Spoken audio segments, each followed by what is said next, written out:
Being the object of hate makes you really focus on the world that you live in, because it's upfront and personal and in your face. Asian Americans are always in a state of perpetual vigilance. It's sort of kind of a condition of citizenship. You have to always be sort of kind of aware of your surroundings, how other citizens view you.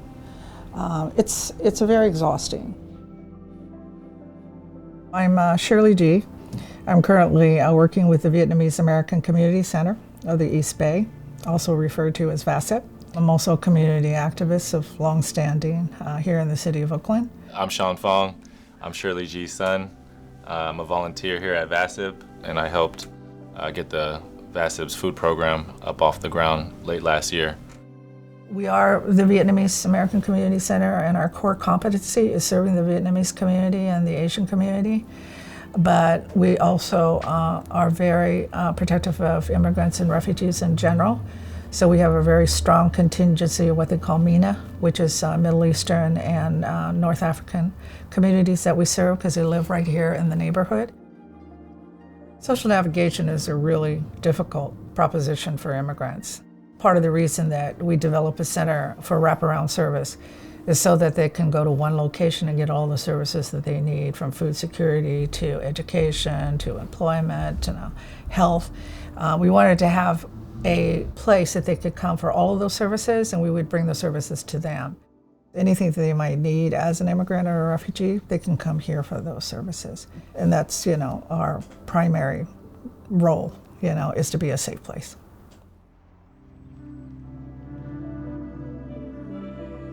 We are at the Vietnamese American Community Center of the East Bay, also known as VACCEB, in Oakland, California, on the corner of International and 7th Ave. I'm going to take you on a tour from the reception area. As you can see, much storage here. This actually supports the food program. But before pandemic, you would find a lot of the Vietnamese seniors here gathered, congregating, singing karaoke, eating their lunch, just hanging out and having community. During the pandemic, obviously we couldn't run those programs, so it became a meal bag prep area. This was actually the old computer lab. This is where the fire started, on the other side of these walls. It obviously destroyed all of the computer equipment and furniture that was in here. February 6th, 1:30 in the morning, I get this prompter from my Citizen app, and it said there's a building on fire, and I listened to the crosstalk between the OPD and the fire department, and they said a homeless encampment had set the building, and I knew exactly which building it was. It was our building. So jumped out of my pajamas, came running down here in time to see the building on fire. It was very distressing.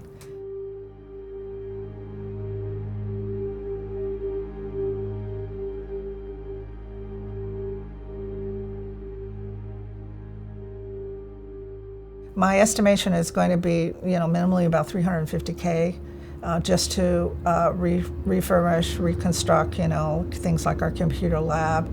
My mom's always known that this was like at least $1 million endeavor to try to get things back to normal. So I guess the $350K is the part where she doesn't think that the city and the insurance is going to cover. So yeah, that makes sense.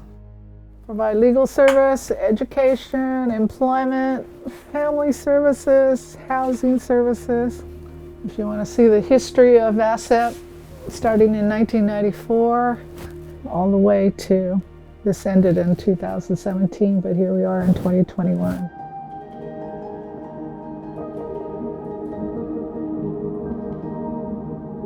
I grew up in China Hill. When you look on the map, it's called Cleveland Heights. Historically, it was actually the only neighborhood my grandfather, after he got out of the army, was allowed to buy property, along with other Chinese people that had the means. Around that same time, there was the white flight movement to the suburbs. But because people like my grandfather were settling in that neighborhood, it became known as Chinaman Hill, which at the time was derogatory and negative, right? Oh, you live in Chinaman Hill, that's no good. That's where all the Chinamen live. But it was the only place my grandfather was able to lay down roots and buy a house. This is where China Hill starts. There's Lake Merritt's over there. There's a hill that separates where we are and the lake, and that's China Hill. I grew up in this park. We used to play on the swings. That was the only playground that was available to us, and it was directly across from the laundry, that my mom and dad, owned. Say hi. Tell us one more time where we are. It's my grandma's house, my grandmother and my grandfather's house. I grew up in this house. My dad bought this when they still had redlining and segregation, and it was before the Civil Rights Act. And the one reason he was able to buy it too, because he was a World War II vet, so he was able to get a GI loan. This is where it started. This is where our cultural struggle started.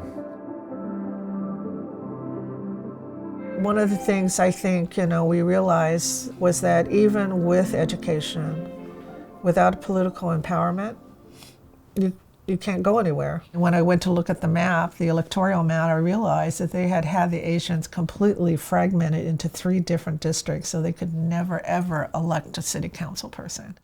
And so I, went to Stanford, did a lot of research legislatively on the Voters' Right Act and what it said and what can be done. And then I sat down and I started drawing a map and mobilized the Asian community around that Asian map. The Asians and the Latinos formed an alliance, and then we went to the African Americans and said, this is what we're doing. Can you endorse our map? And so we worked with the African Americans too as well. And that was the map that we took to City Council, and we actually got it passed. And that map to this day prevails. I mean, it's still the same. Because, my mom made it an empowering place to be from, a place of political power for Asian people.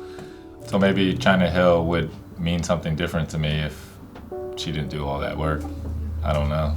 I just knew that, when I was growing up, there was a lot of Chinese people that lived in my neighborhood. It was almost predominantly Chinese, every house after house. And it was a nice place to be from. I think it's important to note that the staff, almost without exception, are either immigrants or children of immigrants. And so they have a real understanding of the immigrant experience. It's not just a job for them. It's a calling, essentially. For me, a lot of the work I do here is personal. I come from a Vietnamese family of immigrants that kind of heavily relied on public benefits. So because of that, I really, understand the resources and the support services that immigrants and refugees need when they come here. A lot of our clients are elders who can't leave their house. They were so impacted by COVID-19 because they're medically vulnerable, so they can't leave their house. So we're kind of protecting them that way by delivering food to their doorsteps for them. We deliver to our clients twice a month or every 2 weeks, and they receive like a 15-pound meal bag as well as a bag of produce. These community markets, ethnic small business stores rely on the community members for business. So we want to make sure we're not actually taking business away from these stores, but actually contributing to it. So this aisle is where we actually source most of our toppers for the Asian meal bags. For instance, we have like shelled peanuts here, mung beans, sesame seeds, rice paper to our left, as well as like canned fish and black bean sauce. That's one of the items they really like. In addition to that, just in honor of Asian holidays like Lunar New Year's, we would give them gift bags and add special items. So for this year, Lunar New Year, we gave them sticky rice, which they really liked. Cảm ơn nhiều. So tôi tới với cái bok choy phải không? Yeah. Okay. Perfect. Okay. Cảm ơn nhiều. Yeah.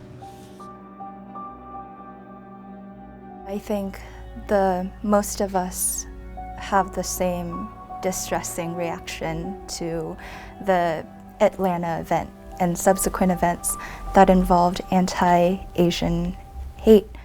I don't know, it's a jumble of emotions, there's like anger, there's grief and fear, but also like a sense of like still trying to hold your head up high and still be proud to be Asian. I felt like I had to put my personal emotions aside and like kind of like be more focused on our clients and be more focused on this community. I was also thinking about using hate, and trying to change that narrative to like Asian violence or racism, because that's really what it is. And using the slogan hate is very empty. It also kind of renders our community as like passive towards hate or just like very soft, when really it's like the antithesis of that, you know? And then also recognizing, yeah, it's the Asian community, but we make up so many different ethnicities in it, you know? And we need to recognize those stories. You have Southeast Asians, East Asians, South Asians, and I feel like those stories are not really being recognized in the media. It is a generational struggle. You know, when we talk about the pearls of bitterness and having to take each incident as like the bead, and you just keep stringing them together, and then at the end you have this long strand of pearls that represents your life. My mother had hoped that she would not pass on that strand of pearls as a legacy to us, right? That the world would be better. The sad part is we had to do the same thing. We had to take each pearl of bitterness for every event that took place in our lives. And we've been stringing it together, bead by bead. And I'm wearing the same pearls of bitterness that my mother did. But here we are, you know, 2021, and we're dealing with anti-Asian hate still. I always go back to, you know, Coach Doc Rivers' comment, you know, how do you love a country that doesn't love you back? You know, what more do we have to do? You know, we've become brain surgeons, we've become doctors, engineers. We've helped build this country. And we're still not, you know, we still have conditional citizenship, even if we're born here. So what more do we have to do?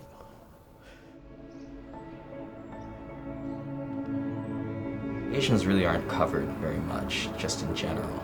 And then when you have all those recurring coverage that's saying Asians are victims of this, or Asians are victims of hate crimes, or of crimes, or property crimes, or whatever you want to put it, you know, the only thing that's being reinforced is that Asians are victims. And I think one important way maybe we could reframe everything that's going on is just the resilience, I think, in the, you know, AAPI community.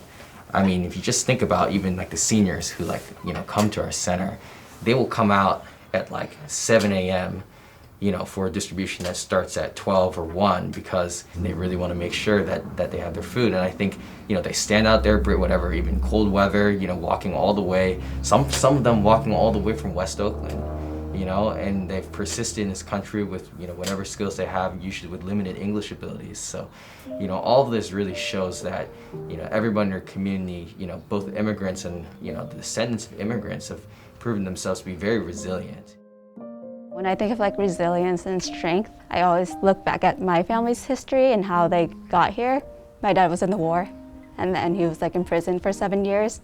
And they came here in the 90s with 5 kids and then had 2 more. So I'm 1 in 6 girls.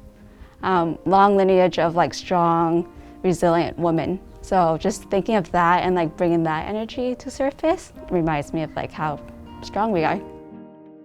We grew up in between 2 cultures. We were raised by immigrant parents, and I think that many of us identify pretty strongly with our parents' narratives. And I think our future generation can be the stronghold against the challenges that have yet to come. I know I've experienced things, I felt things, but I myself am struggling to find the right words, but you know, through listening and just trying to understand, you know, how everybody feels, you know, really helps to try to create the space for them to find those words. So for somebody that maybe feels like, yeah, soft target or weak, and there's probably other people that feel that same way. And guess what? If you speak those words to, you know, let's say 1 million people that also feel that way, you might start putting something together where you guys are all collectively stronger than you thought you were. If you got words, you got experiences, you're able to participate, put all that to work and find communities that will support you in what you want to do and create the world that you want to see. Keep in mind that whenever there's this crisis out there, we don't have resources to do these things. We just do them. VACCEB is part of a community of community-based organizations, and all community-based organizations need support, just like us. we still have a long ways to go, you know, in terms of full citizenship, not conditional citizenship. And we have to keep talking about it. We have to keep being visible, not invisible. And VACCEB is here to make sure that all of that happens.